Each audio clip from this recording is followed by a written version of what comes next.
നമ്മൾ ഇന്ന് അൺബോക്സ് ചെയ്യാനും റിവ്യൂ ചെയ്യാനും പോകുന്നത് റെഡ്മി 10 എന്ന് പറഞ്ഞ സ്മാർട്ട് ഫോണാണ്. ഇത് ഞാൻ കഴിഞ്ഞ 7 ദിവസമായിട്ട് യൂസ് ചെയ്യുന്നു. സോ ആ ഒരു യൂസിൻ്റെ ബേസിലുള്ള ഒരു ജെന്യൂൻ റിവ്യൂ ആയിരിക്കും ഇത്. ഇതാണ് റെഡ്മി 10ൻ്റെ പാക്കേജ്. ഇവിടെ നമുക്ക് സ്മാർട്ട് ഫോണും ഒരു ചാർജിങ് അഡാപ്റ്ററും USB-C ടൈപ്പ് കേബിളുമാണ് ലഭിക്കുന്നത്.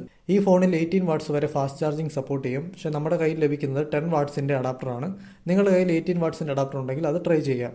ഇനി സ്മാർട്ട് ഫോണിലേക്ക് വന്നാൽ ഒരു ഡീസൻ്റ് ആയിട്ടുള്ള ബഡ്ജറ്റ് ഫ്രണ്ട്ലി സ്മാർട്ട് ഫോണാണിത്. മെയിൻ ആയിട്ടുള്ള ഹൈലൈറ്റ് എന്ന് പറയുന്നത് 6.71 ഇഞ്ചിന്റെ ബിഗ്ഗർ ഡിസ്പ്ലേയും 6000 mAh ഒരു ബാറ്ററിയുമാണ്. സ്നാപ്ഡ്രാഗൺ 680 ആണ് പ്രൊസസർ. എൻ്റെ കയ്യിലിരിക്കുന്നത് 4GB 64GB വേരിയന്റ് ആണ്. ഇതിൽ നമുക്ക് ഡ്യുവൽ സിം കാർഡും ഡെഡിക്കേറ്റഡ് ആയിട്ട് ഒരു മൈക്രോ SD കാർഡും യൂസ് ചെയ്യാൻ പറ്റും. സിംഗിൾ സ്പീക്കർ സിസ്റ്റമാണ് ഇതിൽ വരുന്നത്. താഴ്വശത്തായിട്ട് നമുക്ക് സ്പീക്കർ ഗില്ലും USB-C ടൈപ്പ് ചാർജിങ്ങിന്റെ ഒരു പോർട്ടും ഒരു മൈക്കും കാണാൻ പറ്റും. ബട്ടൺസ് എല്ലാം വരുന്നത് റൈറ്റ് സൈഡിലാണ്. മുകളിലായിട്ട് നമുക്ക് 3.5mm ഒരു ഓഡിയോ ജാക്കും കാണാം. ഒരു വെറൈറ്റി ഡിസൈൻ ആണ് റെഡ്മി ഇതിന്റെ മുകളിലും താഴെയുമായിട്ട് കൊടുത്തിരിക്കുന്നത്. ഔട്ട് ഓഫ് ദ ബോക്സ് നമുക്ക് ലഭിക്കുന്നത് MIUI 13 ആണ്. MIUI 13ന്റെ ഒരുപാട് ഫീച്ചേഴ്സ് നമുക്ക് ഈ ഒരു ഫോണിൽ അവൈലബിൾ ആണ്. വിർച്വൽ റാം, മറ്റുള്ള കസ്റ്റമൈസേഷൻ തുടങ്ങിയ കാര്യങ്ങളൊക്കെ. റെഡ്മി 10 സീരീസിൽ ടോട്ടലി 3 ഫോണുകളാണുള്ളത്. Redmi 10, Redmi 10A, Redmi 10 power. ഈ 3 ഫോണുകളിലും ഒരുപോലെയുള്ളത് ബിഗ്ഗർ ഡിസ്പ്ലേ, ബിഗ്ഗർ റാം എന്നുള്ളതാണ്. നിങ്ങൾക്ക് റെഡ്മി 10 പവറിൽ ലഭിക്കുന്നത് 8GB റാമും 128GBയുടെ ഇന്റേണൽ സ്റ്റോറേജുമാണ്. OS ആൻഡ്രോയിഡ് 11 ആണ്. ഗൂഗിളിന്റെ എല്ലാ ആപ്ലിക്കേഷന്റെ സപ്പോർട്ട് ഇതിൽ ലഭിക്കും. ഗൂഗിൾ ഡയലർ, ഗൂഗിൾ മെസ്സേജ് തുടങ്ങിയ എല്ലാ ആപ്ലിക്കേഷനും പ്രീ ഇൻസ്റ്റാൾഡ് ആയിട്ടാണ് വരുന്നത്.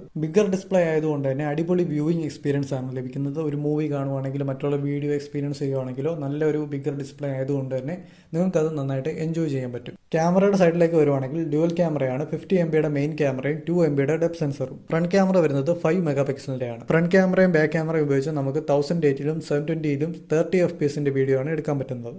ഒരു നോർമൽ യൂസറിന് 6000 mAhന്റെ ബാറ്ററി ഉണ്ടായതുകൊണ്ട് തന്നെ ഒരു 1.5 ദിവസത്തേക്കൊക്കെ ചാർജ് നിൽക്കും. ഇനി എന്തുകൊണ്ട് ഈ ഒരു ഫോൺ വാങ്ങണമെന്ന് ചോദിച്ചു കഴിഞ്ഞാൽ കുട്ടികൾക്കും മുതിർന്നവർക്കും അല്ലെങ്കിൽ പ്രായമായവർക്കൊക്കെ ഈ ഒരു ഫോൺ നിങ്ങൾക്ക് വാങ്ങിക്കൊടുക്കാവുന്നതാണ്. കാരണം അത്യാവശ്യം സോഷ്യൽ മീഡിയ ആപ്ലിക്കേഷനൊക്കെ ഉപയോഗിക്കുന്നവർക്കും അല്ലെങ്കിൽ വലുതായിട്ട് ഫോണൊക്കെ യൂസ് ചെയ്യാത്തവർക്കൊക്കെ ഈ ഒരു ഫോൺ വളരെ മികച്ചതായിരിക്കും. അല്ലെങ്കിൽ നിങ്ങൾക്ക് ഇതൊരു സെക്കൻഡറി ഫോണായിട്ട് കൺസിഡർ ചെയ്യാം. 10000 രൂപയ്ക്ക് താഴെയാണ് ഇതിന്റെ വില വരുന്നത്. ഇതിന്റെ ഒപ്പമുള്ള റെഡ്മി 10Aയും 10 പവറും മികച്ചതാണ്. നിങ്ങൾക്ക് കുറച്ചും കൂടി റാം കൂടുതലുള്ള ഒരു ഫോൺ വേണമെന്നുണ്ടെങ്കിൽ ആ ഒരു റെഡ്മി 10 പവർ കൺസിഡർ ചെയ്യാം. ഞാൻ ഈ ഒരു ഫോൺ 7 ദിവസം യൂസ് ചെയ്ത് നോക്കി. എനിക്ക് ബാറ്ററി ബാക്കപ്പ് കിട്ടുന്നുണ്ട്. വലിയ കുഴപ്പങ്ങളൊന്നും ഇല്ലാതെ, ലാഗ് ഇല്ലാതെ ഈ ഫോൺ യൂസ് ചെയ്യാൻ പറ്റുന്നുണ്ട്.